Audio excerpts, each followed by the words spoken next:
Can you back out? Let's talk about it.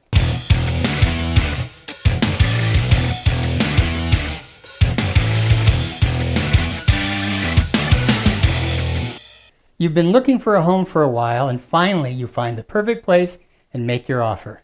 Well, congratulations, your offer is accepted. But as you go through the home buying process, things can change. Maybe you find out about issues with the home you're buying, or a sudden change in finances means you can no longer obtain a mortgage.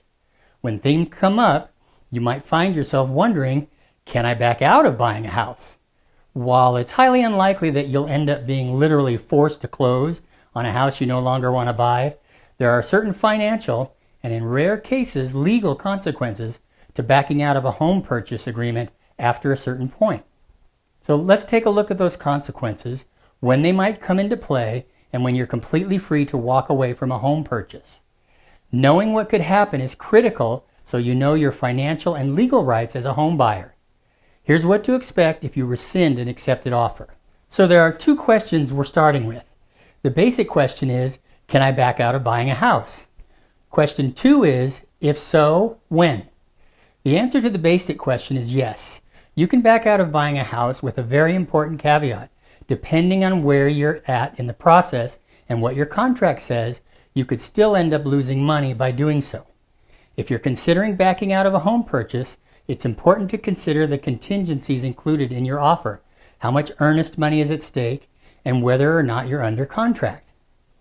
So basically a contingency is a provision in the contract that says, I can complete this contract only if a particular thing or circumstance happens. So there are 3 basic contingencies in the California Purchase Agreement.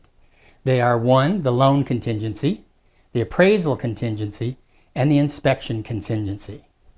Now, I'll talk about these in a little more detail a little later, but I just wanted to list them in terms of this discussion.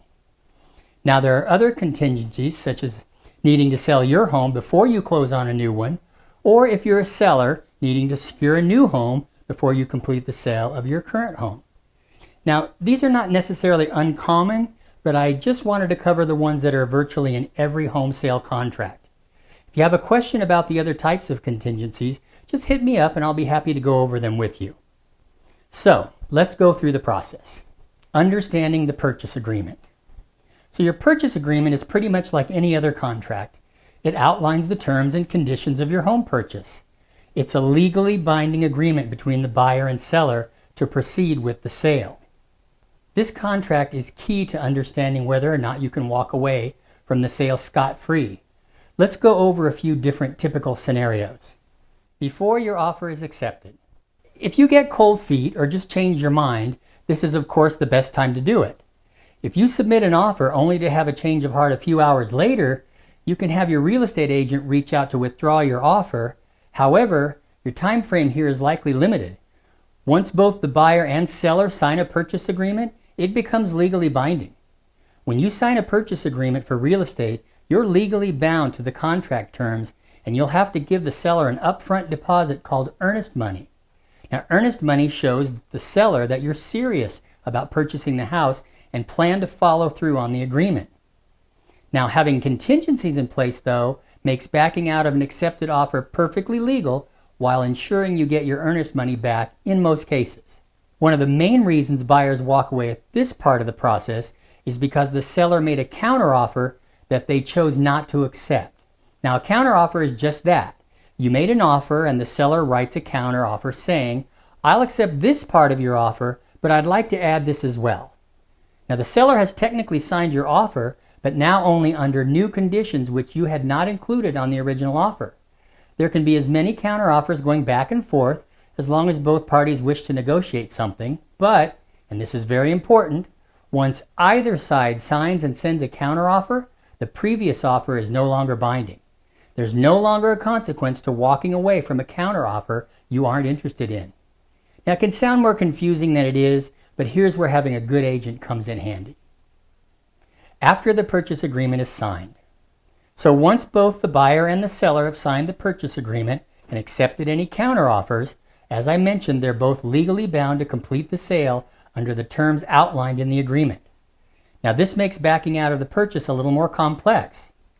Now, buyers will typically offer what's known as earnest money deposit. As I mentioned before, again, this deposit is usually around 1 to 3% of the purchase price and is used to show the seller that you, the buyer, are committed to completing the purchase. So it's not fair to the seller to pull their home off the market and go into the escrow process if a buyer's not totally serious. The earnest money will sit in an escrow account and will be used to pay a portion of the closing costs at settlement if the contract is completed.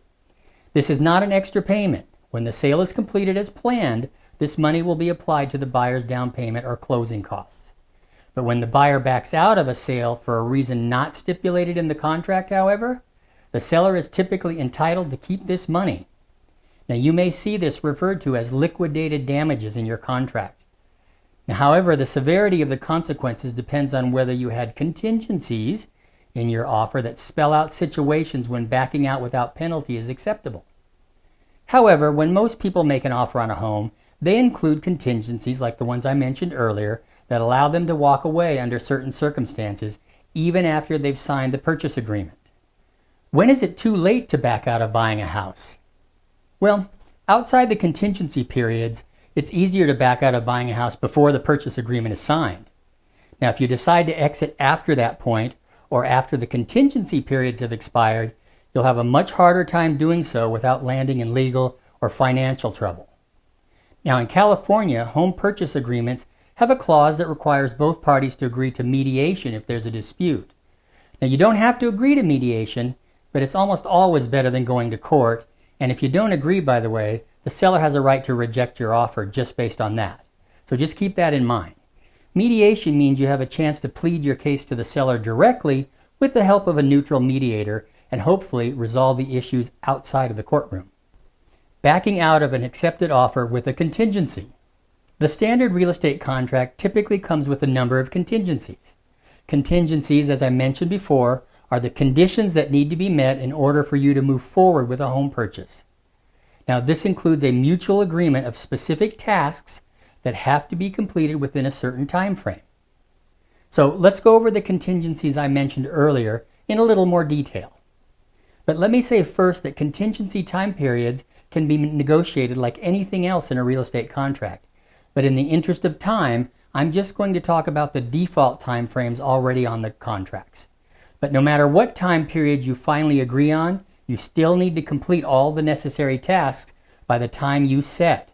So be careful setting time frames that may be too short to actually get everything done. First, the loan contingency.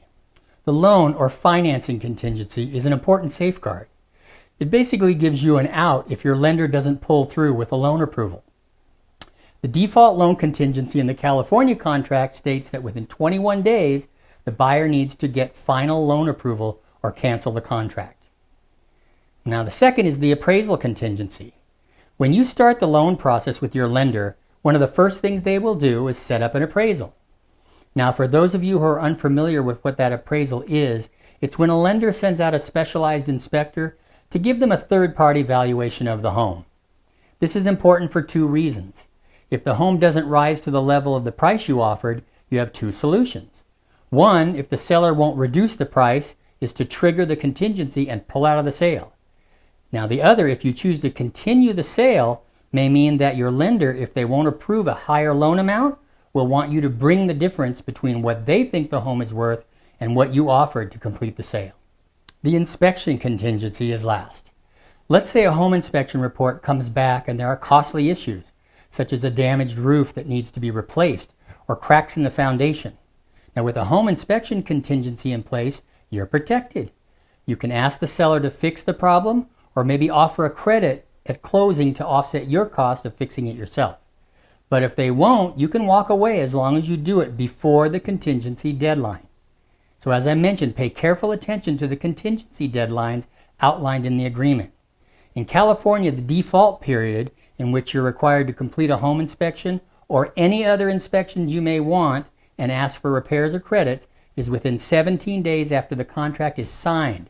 If you need more time to complete a contingency task, your real estate agent will likely need to file a contract addendum with the seller that they must approve to get an extension. Backing out of an offer without a contingency. Now, this is where things can get tricky and potentially ugly if you waive your contingencies. If you're backing out of an offer without a contingency, you risk losing that earnest money I discussed. Since you put that money down based on the promise that you'd follow through with the contract, backing out for any reason that's not outlined in the agreement means the seller is legally entitled to keep your money. Now, not only do you risk losing your earnest money, but the seller could seek further legal action. You could be sued for what's called specific performance, where the court forces the buyer, you, to close on the deal. But wait, before you freak out, even though it's possible, it's really rare that this happens. You're more likely actually to see the courts ordering a seller to close a sale, not the other way around. So obviously the best time to change your mind is before you sign on the dotted line. If you didn't, just remember, buying a home is a serious commitment and shouldn't be taken lightly. If you do need to back out of an accepted offer, just be upfront with the seller as soon as you've made up your mind. So work closely with your real estate agent who can help you communicate to the seller, in writing by the way, always, why you want to back out. If that doesn't work though, it's important to note, realtors cannot give you financial or legal advice, so you'll need to consult a real estate attorney who can best advise you what your rights are and what to expect if any mediation is unsuccessful. Ultimately, as I said, remember, a home purchase is a serious transaction. You could lose your earnest money if you back out of a contract without good reason. However, buying a home you no longer want or can't afford might be an even more expensive mistake in the long run. So, I hope these tips helped. Also, if you like my videos, please don't hesitate to like, comment, share, and even better, subscribe to my YouTube channel by clicking on the subscribe button below. And if you click on the little bell next to the button, you'll receive a notification of any new videos I put up. And of course, as always, please don't hesitate to call, text, or email me at the information below if you have any questions about this or any other real estate or lending related subject.